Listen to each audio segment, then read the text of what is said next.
wala pang lumalabas. So far, wala pang lumalabas mga kakabsat. Pero dahil wala pang lumalabas, kunin natin yung pinaka-latest na last. No? Kakabsat.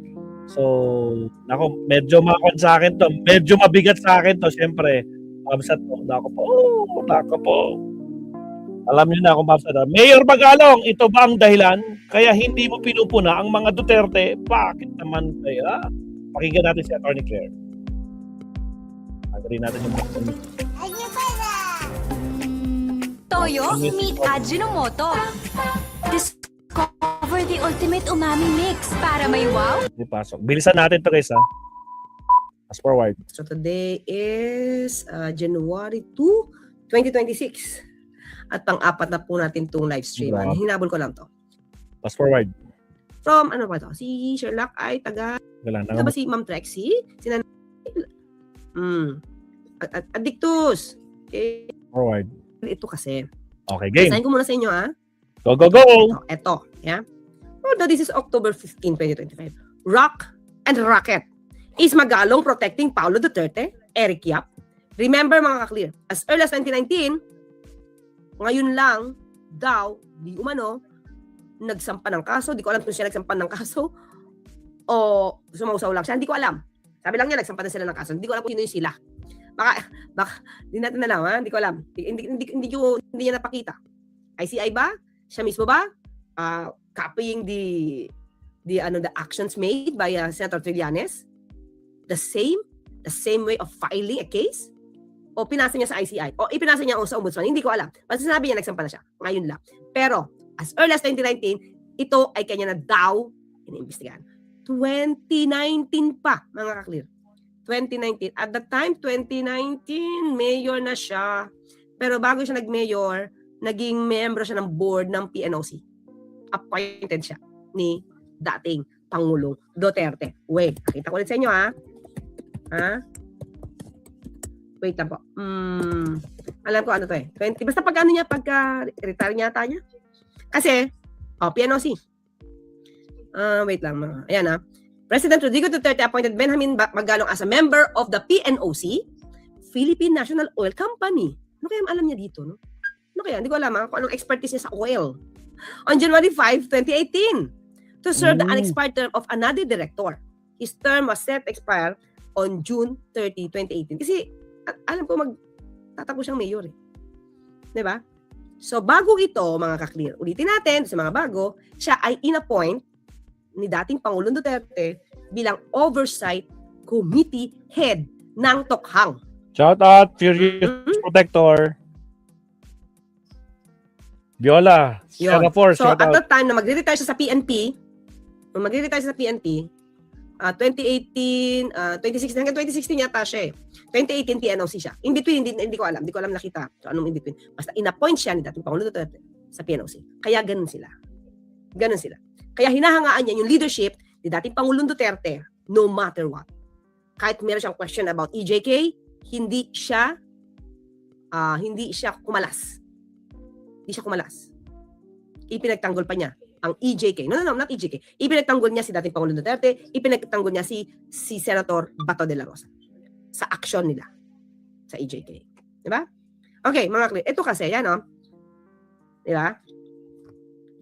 This is 2025 October. Davao City Representative Paulo Duterte and Benguet Representative Eric Goyap are reportedly behind the overpriced 36 billion rock netting project in Benguet carried out during the Duterte administration. Mga ka-clear, sinabi dati ni Senator Trillanes na as early as 2022, binanggit or alam na o sinabi na Mayor Magalong kay Senator Trillanes yung taong mang involved. Kaya nga siya hinahamon.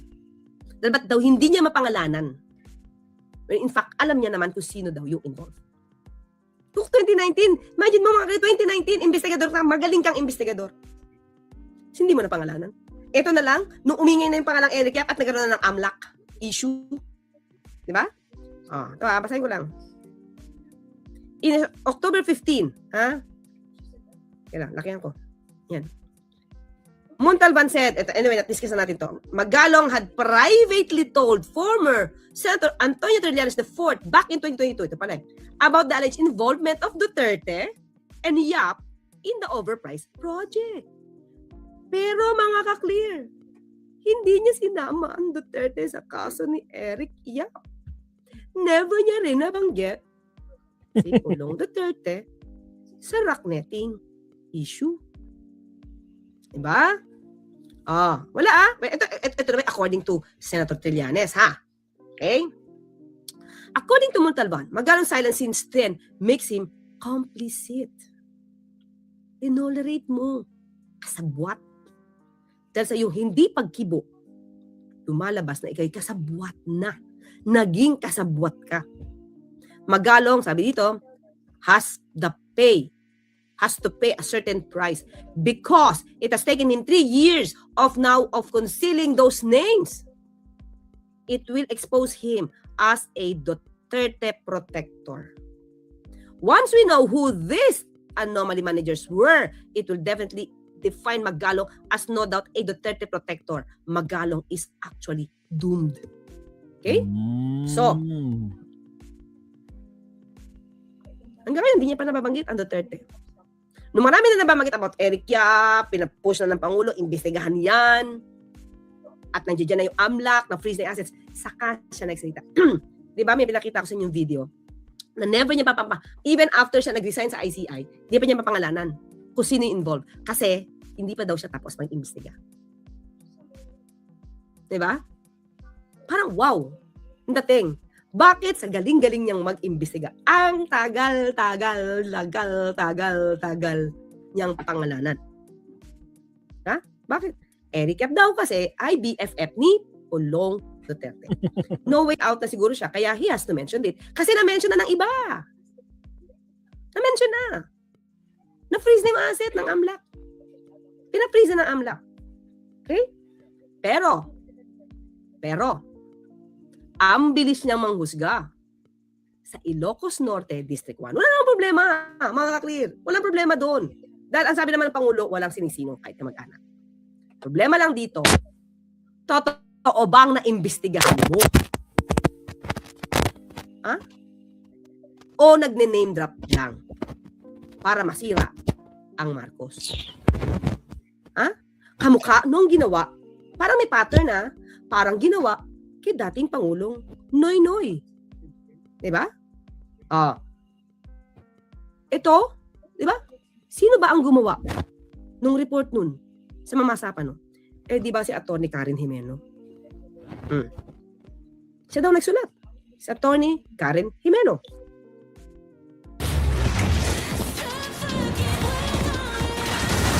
Narangan tayo. Sa mga bago pasok dyan, guys, baka naman. Like po tayo. Gawin nyo ng 100 yung like natin. Baka naman.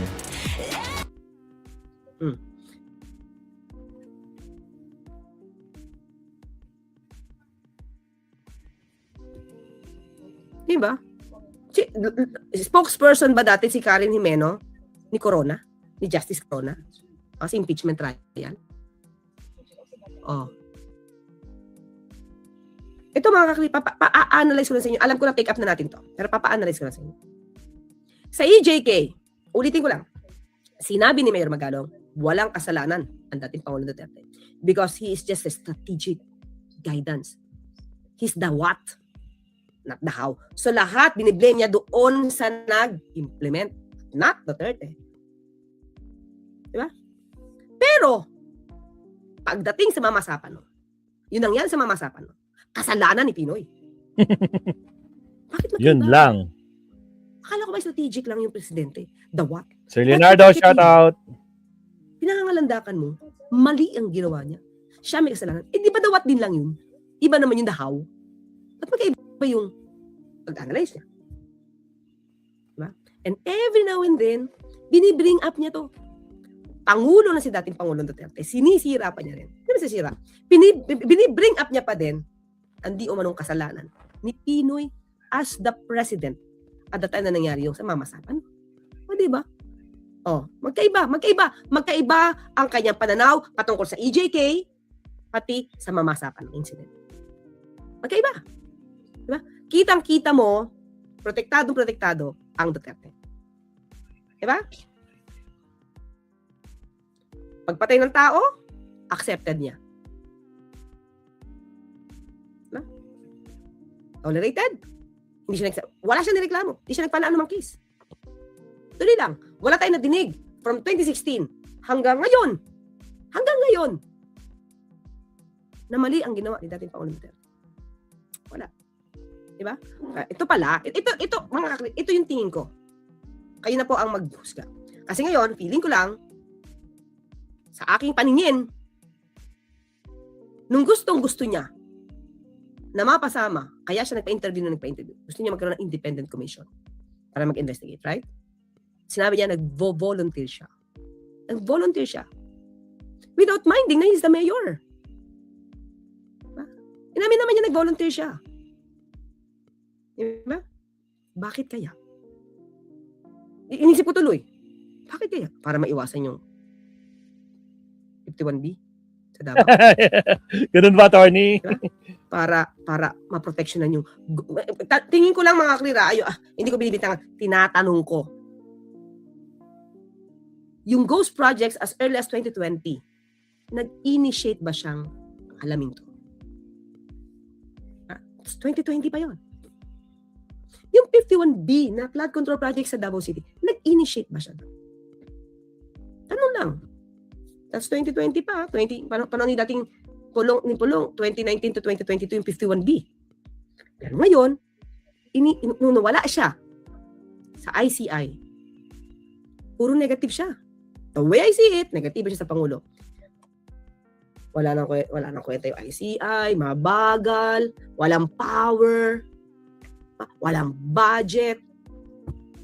ICI, nabayaran nyo na ba? Sorry po nabayaran nyo na po ba yung utang nyo? Papayaran nyo na po. May pondo yan eh. Diba? Tapos, sasabihin niya, nagkaroon ng caretaker. Okay, si Mr. Ramon Ang. Diba? Ibig sabihin, at the back of his mind, pwedeng magkaroon ng caretaker at mawala ang Pangulong Marcos Jr. sa posisyon. Diba? Teka lang. Lang po.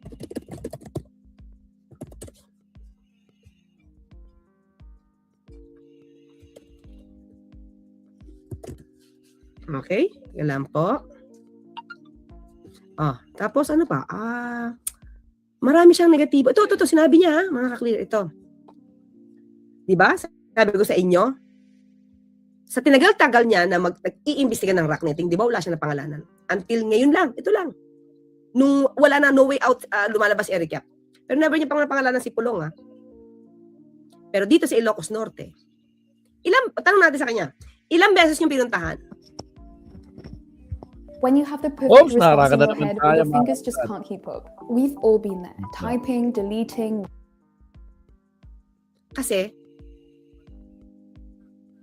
may ini-insinuate siya sa Ilocos Norte District 1, First District, ni Kong Sandro Marcos. Tandaan natin, si Kong Sandro Marcos nag-volunteer magpa-investigate. Matapang. Si Pulong. Si Kong Pulong. Diba? Si Kong Pulong. May nasabi ba siya? Okay. Ano sabi niya ngayon? Kay Kong Sandro Marcos. 13B daw ang allocations. 13B. Diba? At walang ghost projects pero substandard. Paano mo na-imbestigahan? Na lahat yun substandard. Ilang beses ka ba pumunta? Tanong na dito. Ilang beses ka pumunta? Diba? Finish yung project, Finish yung project. Sabi niya, substandard lang. Anong measurement mo? Paano mo na-check? May report ka ba? May report ba? Na substandard. Kasi mga kakli, mas technical, mas mahirap kasing imbestigahan kapag buo. Kasi titignan mo yan, dapat may engineer ka dyan, substandard to, ganyan. Hindi pwedeng tingin mo lang. Engineer ba to? Standard. Si Mayor Magalong. General Magalong. Siyempre, hindi ko alam kung nagtapos ba siya ng engineer or what. Or graduate ba siya ng engineering. Natin. No! Sabi dito. Benamin, sa AI ito is not primarily known as an engineer. He's a retired 3-star police general. Oh, Kaya ang tanong natin, three-star. okay lang naman yan mga Sige, imbestigahan mo na imbestigahan. Pero sana lahat. Yung mga naunang 2020 ghost projects, dapat inala mo na. Di ba? So ngayon, sasabi niya, na substandard yung mga materials na ginamit sa Ilocos Norte. Tanong natin, may report? May report ba? Kasi ang dami sinasabi minsan na Mayor Magalong, wala ebidensya eh. Tapos sasabihin na, tanong mo sa kanya. Ginawa niya sa akin yun eh. Ganun ba, sir, Diba to, sabihin may Sir nagutos sa akin, Leonardo? Tapos tinatanong siya, sino po nagutos? Itanong niyo sa kanya, hala, ikaw nagbintang? Tapos ako magsasagot ang binantang mo sa akin? Parang mali yata yun. Diba? So, ito tingin ko, mga kakri, kung bakit hindi niya mapuna-puna ang mga Duterte. Tingnan natin to. Parang dito nagmumula. Yung sa tennis court, Sir Leonardo, correct niya kung yung sa mali. tennis court, sa Burnham. Grabe. So kung factor na nga, congressman pa gano'n. Yun nga, yun lang. Tingnan mo yung mga congressman kami, wala nagsasalita. Takot sila eh. Pero, so Sara is now the leading presidential candidate if she decides to run. Mm. In your opinion, who will be her perfect running mate? Amy Marcos. President, No. Sara is running for president in Okay. 2028. Who do you think should be her running mate? running mate? I don't know, but ako if If I'm you're asked, asked, I would recommend Magalong. Si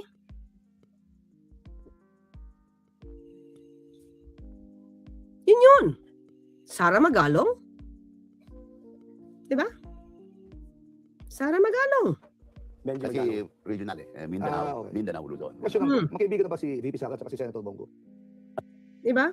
Natatandaan nyo din? Natatandaan nyo rin ba? Nung minsan nagsalita si Harry Roque, kung tinanong niya si VP Sara kung nakausap niya na si Magalong.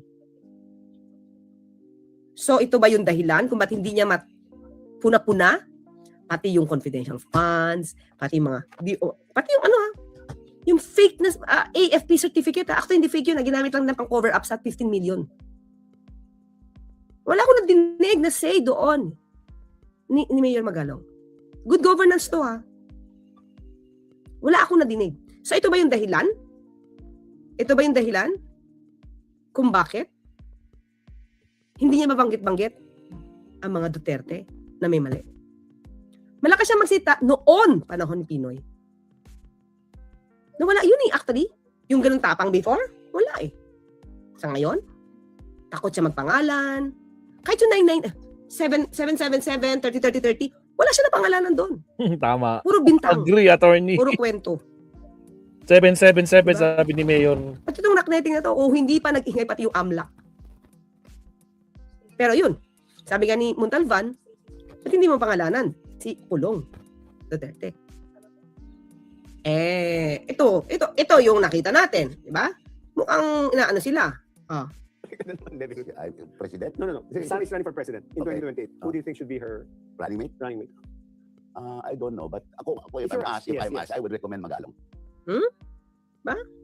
Benji Kasi Magalong. regional Yun na yun, mga ka-clear. May plano. Kaya siya ngayon, lagi nasa media. Yun lang yung tingin ko. Di ba? Yun lang yung tingin ko. Last term na kasi ni marami Mayor nang pwede Last magbigay ng term niya. opinion. Hindi naman kasalanan magbigay ng opinion. Last term na Diba? ni Mayor. So, mukha sila ang pinag-prepare. Sara Magalong. Kaya, never niya. Ito tingnan niyo na yung pattern mga kakli. Simulan niyo na ngayon. Yung pattern. Kung paano niya. Tingnan niyo kung gigibain niya. Ang proyekto, ang mga ginagawa ng Pangulong Marcos Jr. Diba? Pansinin niyo lahat yung interviews niya. The way I see it, most of them, negative para kay Pangulong Marcos Jr.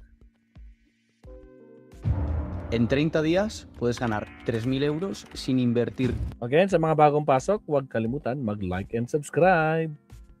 Tingnan nyo. Pati yung mga kasamahan niya. Pati yung mga umaalalay sa kanya. Yung mga umaalalay ba sa kanya, nasa paligid niya ba? Siniraan ang mga Duterte? Tingnan nyo. Diba? Puro panira sa administrasyon, especially kay Pangulong Marcos Jr. Sinuway niya ba yon? Hindi. Sakitan nyo na. Tingin ko doon ang punta. Overrated lang na investigador yan. Sabi ni, ano kasi yun? Jojo. Grabe. Overrated lang po siyang investigador. Siguro nga. Kasi imagine nyo, 2019 niya pa sinimulan ng rocknetting. Pero Inip wala na siyang inip si binabanggit. Senator Trillanes sa kanyang pagbubunyag. Walang pinangalanan. Nilalagay kasi siya sa pedestal ng iba Tapos, good governance na yung dating. When in fact, iba kasi yung good governance with action, iba yung good governance for media. Ha? Iba yun. Magkaiba yun. Magkaiba yun. So, dito, sa ibinunyag, sabi niya sa sarili niya yan. Pero, DDS to eh.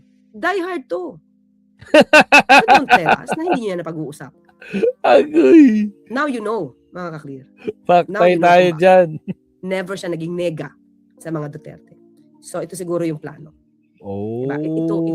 Ito yung nakikita ko. Akin to, opinion ko to. Opinion ko to. Ha? Opinion din naman ni Bello yung sinabi niya. Bello. Diba? Bello yan. Mga si Bello. DDS, mga anay, sila ang sumisayaw sa Pilipinas. Save Palestine. Diba? Ay, taga-Palestine ka ba? Thank you ulit sa'yo. Di ba, Melinda Perez? Gandang gabi po. Lemon.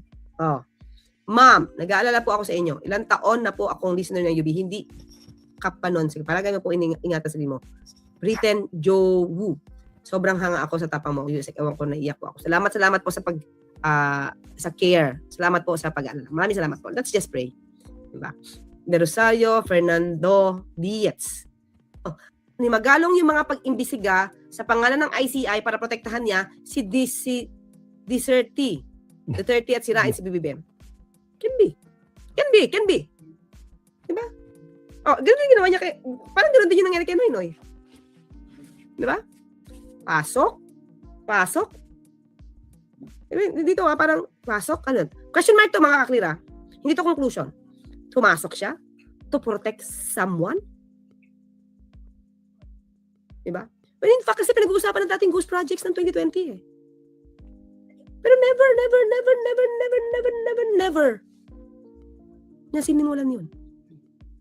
Still watching Attorney Claire. Yes, Attorney, batang bongo yan, si Mayor Magalong. Di ba? Pete Kimson.